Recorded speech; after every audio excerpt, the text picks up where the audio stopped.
जी, तो thermodynamics start कर रहे हैं। पहले बेसिक टर्मिनोलॉजीज की बात करेंगे। टर्मिनोलॉजीज में पहले मैं बताऊंगा system, surrounding and last is what, boundary. System जिस पे आप स्टडी कर रहे होते हो, यानी कि जिसको आप ऑब्जर्व कर रहे होते हो, वो कहलाया जाता है सिस्टम। सराउंडिंग उसके आजू बाजू जो भी है वो सब। एंड व्हाट इज बाउंड्री, उन दोनों के बीच की दीवार। अब ये बाउंड्री जो है वो रियल भी हो सकती है, इमेजिनरी भी हो सकती है। जैसे ये आपका सिस्टम है, तो रेस्ट पार्ट बची हुई जो होगी वो होगा सराउंडिंग। जो बीच में जो सिस्टम और सराउंडिंग को सेपरेट करती है वो बाउंड्री होती है। This boundary can be real और इमेजिनरी। इमेजिनरी में हो सकता है कंफ्यूजन हो गई हो, तो मैं उसका एक एग्जांपल दे देता हूँ कि जैसे आप अगर आग लगाते हो, तो आग सपोज आपने एक कागज में आग लगाई, तो उसकी जो हीट है वो ये थोड़ी ना कि आप 5 किलोमीटर दूर से फील कर सकते हो कि अरे 5 किलोमीटर आगे एक छोटा सा कागज का टुकड़ा चला। वो हीट जो है वो आप एक स्पेसिफिक डिस्टेंस तक ही फील कर पाओगे। तो इस तरीके की बाउंड्री को अपन क्या बोलते हैं, इमेजिनरी। ठीक है। सिस्टम क्या होता है, part of universe which is under observation.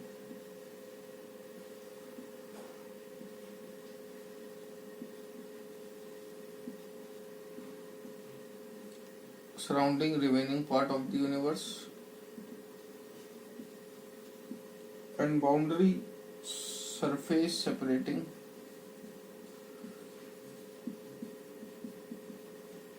system and surrounding.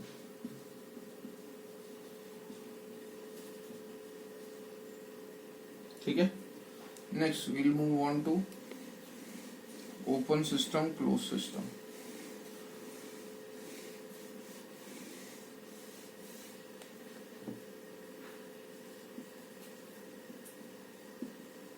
तीन तरीके के आपके सिस्टम होते हैं, ओपन सिस्टम, क्लोज सिस्टम और आइसोलेटेड। ओपन सिस्टम के अंदर एनर्जी और मैटर दोनों का एक्सचेंज होता है। जैसे ह्यूमन बॉडी, अपन CO2 देते हैं, ऑक्सीजन लेते हैं, है ना। क्लोज के अंदर सिर्फ एनर्जी का एक्सचेंज होता है, मैटर का नहीं।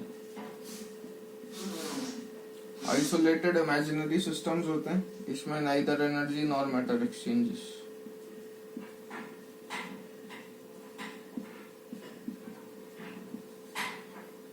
आगे आपको 2-4 टर्म्स और ध्यान रखनी है, like state variable. State variable वो वेरिएबल्स होते हैं जो किसी भी सिस्टम की स्टेट को चेंज करते हैं।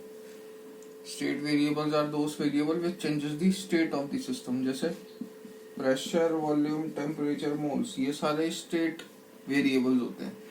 इनमें चेंज करके आप किसी भी एलिमेंट की स्टेट में चेंज कर सकते हो। ठीक है। आगे आ जाती है एक्सटेंसिव और intensive properties.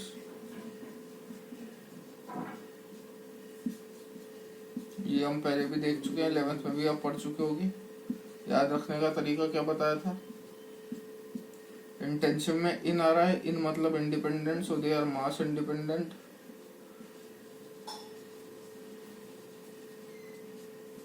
And they are mass dependent properties. ठीक है। Example, volume, mass, energy. इसके एग्जाम्पल क्या हो सकते हैं भैया, density, refractive index, etcetera.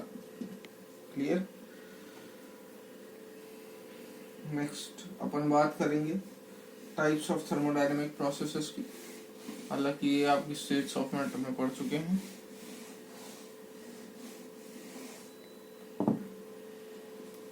Types of thermodynamic process.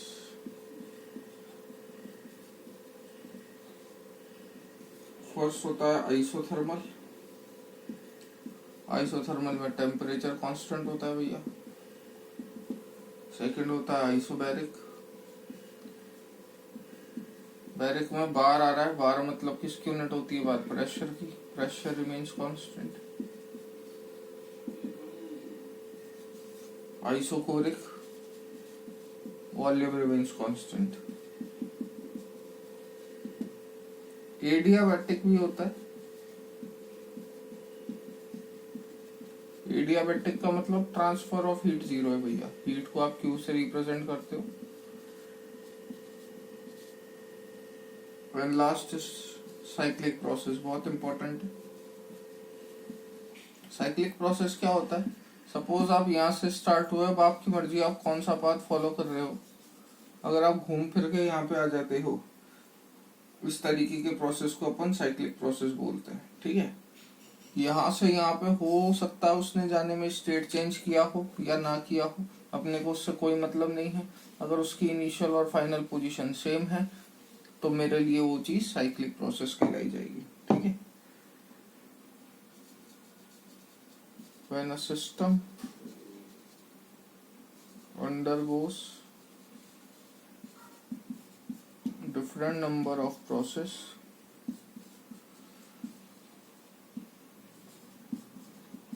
and finally returns to its initial state,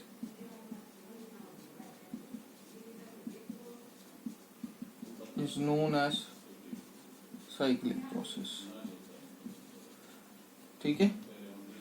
next we will talk about heat.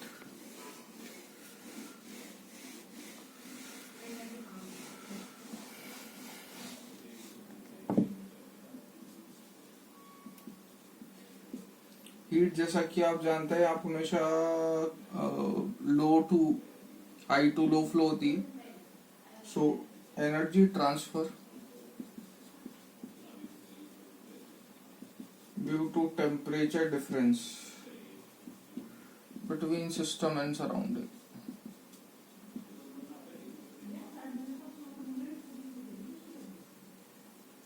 Obvious सी बात है, अगर सराउंडिंग का टेम्परेचर ज्यादा है सिस्टम के टेम्परेचर से, तो सिस्टम हीट एब्जॉर्ब करेगा, और सिस्टम का टेम्परेचर ज्यादा है सराउंडिंग से तो सिस्टम हीट रिलीज करेगा। Heat absorb, heat release. Now will talk about work.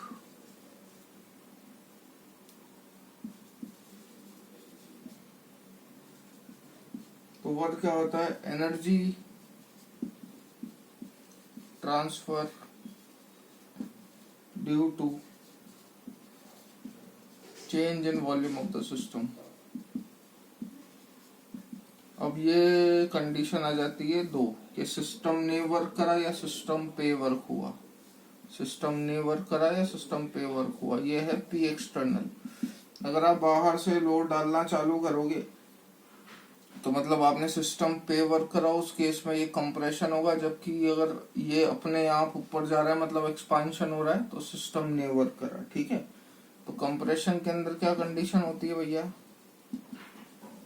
कि पी एक्सटर्नल जो होता है वो ज्यादा होता है as compare to what, pressure of the gas के। एक्सपांशन के अंदर प्रेशर ऑफ गैस ज्यादा होती है as compare to P external के, ठीक है। वर्क डन का फॉर्मूला क्या होता है भाई,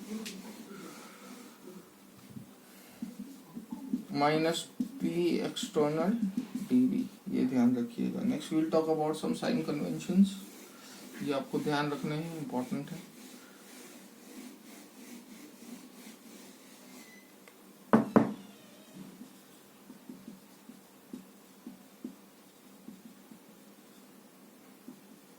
जब भी हीट सप्लाई करोगे सिस्टम में, heat supply to the system, वो हमेशा पॉजिटिव होगी, मतलब Q होगा ग्रेटर देन 0। अगर heat given out by the system तो वो नेगेटिव होगा, means Q less than 0। Now will talk about work done. Work done on the system, system पे वर्क डन करोगे तो क्या बताया था, होगा कंप्रेशन। इसमें आपने वर्क करा है so it is greater than 0, work done by the system expansion negative less than 0. ठीक है. Next we will talk about internal energy.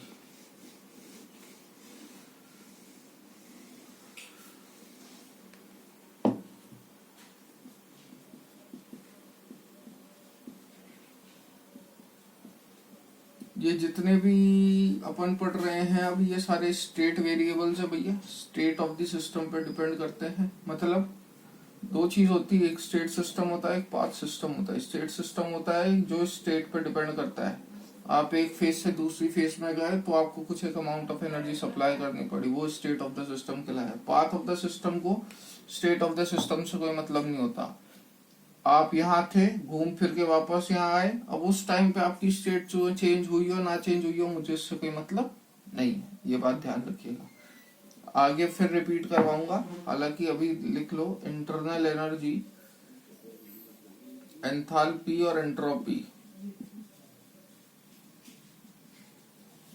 ये स्टेट वेरिएबल्स या स्टेट फंक्शन होते हैं, एडिटिव होते हैं. फर्क पड़ता है इनको स्टेट ऑफ द सिस्टम से, स्टेट चेंज होने से. लेकिन क्यू और डब्ल्यू पाथ फंक्शन होते हैं, इनको कोई फर्क नहीं पड़ता. ठीक है, आगे बढ़ते हैं. Internal energy. इंटरनल एनर्जी अपनी खुद की एनर्जी होती है. So it is the sum of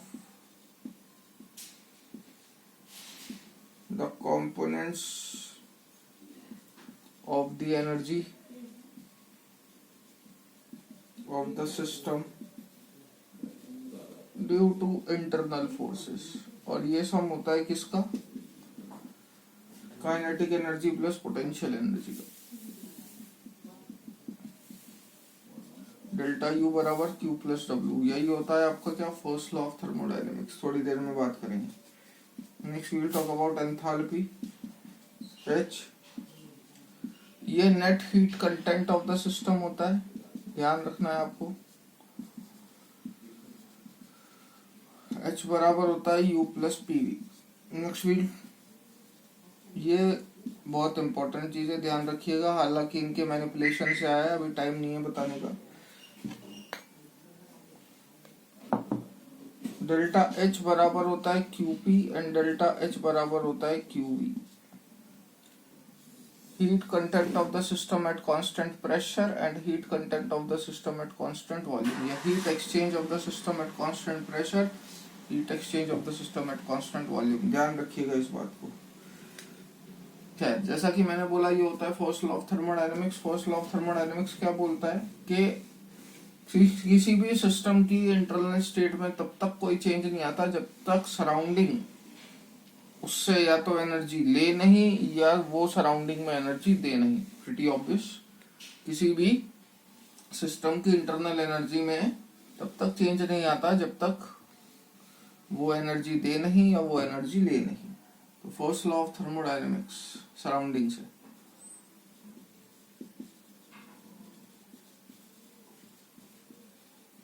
होता है डेल्टा यू बराबर क्यू प्लस डब्ल्यू. अब आप उसको साइन कन्वेंशन के साथ पुट कर सकते हो. That internal energy of system remains constant unless energy is transferred from surrounding in the form of heat or work.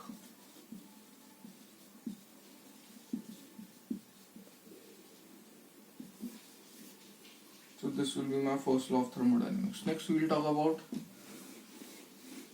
Reversible process. तो रिवर्सिबल प्रोसेस एक्चुअल में दुनिया में एग्जिस्ट नहीं करता है. ठीक है, ये एक आइडियल कंडीशन है. ये बोलता है कि आप किसी भी सिस्टम में इनफाइनिसिमल चेंज कर दो, मतलब बहुत छोटा चेंज, और जब आप उस पाथ को वापस रिट्रेस करोगे तो सिस्टम अपनी ओरिजिनल पोजीशन पे आ जाएगा. ऐसा कोई सिस्टम नहीं होता है कि भैया उसमें आप हल्का सा चेंज कर दो, थोड़े टाइम बाद वो अपनी ओरिजिनल पोजीशन पे आ जाए. ऐसा दुनिया में कोई प्रोसेस नहीं है. तो इसके लिए हम डिफाइन करते हैं quasi static state. What is quasi static state का ये प्रोसेस इतना स्लो है कि जैसे मैंने आपके आगे ये लाइन खींच दी, आप आज से 10 साल बाद आके देखोगे तो जो लाइन होगी वो ये होगी, मतलब 10 साल में वो बहुत ही निग्लिजिबल मूव करा। तो वो प्रोसेस ही इतना धीरे होता है कि एक्चुअल में आप उसकी स्टेट में कोई चेंज ही ऑब्जर्व नहीं कर सकते, इसलिए अपन उसको रिवर्सिबल प्रोसेस की कैटेगरी में डाल देते हैं। ठीक है, नेक्स्ट आपको 2-4 टर्मिनोलॉजीज उसके फॉर्मूला ध्यान रखने हैं, जैसे हीट कैपेसिटी, ये आप सब जानते ही होंगे। सिस्टम का टेम्परेचर 1 केल्विन से राइज करने के लिए आपको जो अमाउंट ऑफ हीट सप्लाई करनी पड़ेगी that is known as heat capacity. Formula होता है डेल्टा सी बराबर Q by delta T. Molar heat capacity,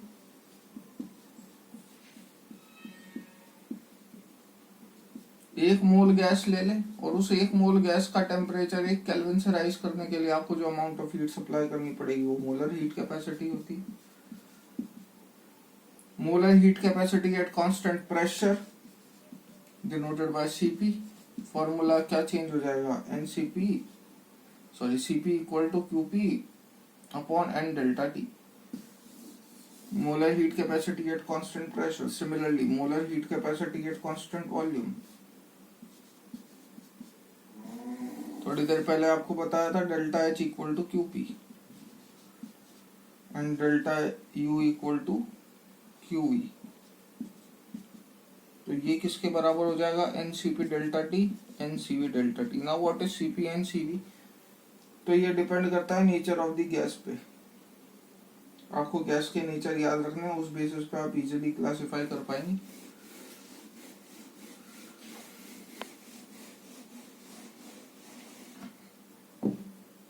type of gas CV, CP, gamma equal to CP by C।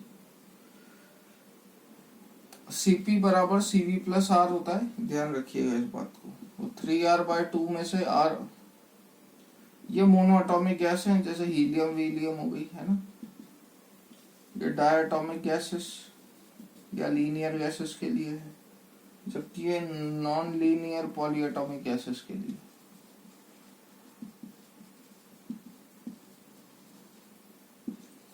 Three are by two, 5R/2, 3R, इसमें सब में R जोड़ोगे तो आपको CP की value भी मिल जाएगी। तो depend on the gas upon CP और CV की वैल्यू फाइंड आउट कर सकते हैं, उससे आप डेल्टा H आसानी से फाइंड आउट कर सकते हो। सॉल्व करोगे, ये आएगा 1.34, ये आएगा 1.4, ये आएगा 1.67। तो ये आपको ध्यान रखना है, ठीक। आगे now we'll talk about some important formulas of the first law of thermodynamics। Direct याद कर लीजिएगा, कोई सवाल नहीं अटकता। फॉर्मूले for ideal gas reversible process. So isothermal, इसमें क्या कांस्टेंट होता है भैया, delta T will be constant. तो डेल्टा यू और डेल्टा एच जो होता है वो मेरा 0 के बराबर हो जाता है। वर्क डन का फॉर्मूला क्या होता है, nRT/ln V1/V2। प्रेशर के टर्म में लिखना हो तो since pressure is inversely proportional to volume, या V1/V2 आ रहा है तो यहाँ पे क्या आ जाएगा, P2/P1। Q का फॉर्मूला nRT/ln V2/V1, प्रेशर के टर्म में लिखना हो तो nRT/ln P1/P2। आइसोबैरिक के लिए वर्क डन क्या हो जाता है, -P डेल्टा V। डायरेक्ट ध्यान रखिएगा, डेल्टा P 0 होता है इसमें। आइसोकोरिक W 0 होता है इसमें। QV किसके बराबर हो जाता है, डेल्टा U के, which is equal to NCV delta T। Direct ध्यान रख लीजिएगा, फॉर्मूले बेस पे डायरेक्ट न्यूमेरिकल पूछे जाएंगे। Next we will talk about adiabatic. Condition आपको पहले ही बता चुका हूँ एडियाबैटिक की, Q 0 होता है उसमें। So if Q equals to 0 means W बराबर डेल्टा U। इसके अंदर ध्यान रखिएगा PV raise to the power gamma equal to constant होता है, बहुत इंपॉर्टेंट है, ठीक है। तो डेल्टा U का फॉर्मूला क्या बन जाता है, NCV delta T which is equal to nothing but P2V2 minus P1V1 upon gamma -1। Gamma निकाल सकते हो, थोड़ी देर पहले निकाला था, या फिर N R delta T upon gamma -1, ठीक है। डेल्टा एच का फॉर्मूला यहाँ से क्या बन जाएगा, N C P delta T. तो ये फॉर्मूलाज आपको सारे ध्यान रखने हैं। So from here will continue in the next class.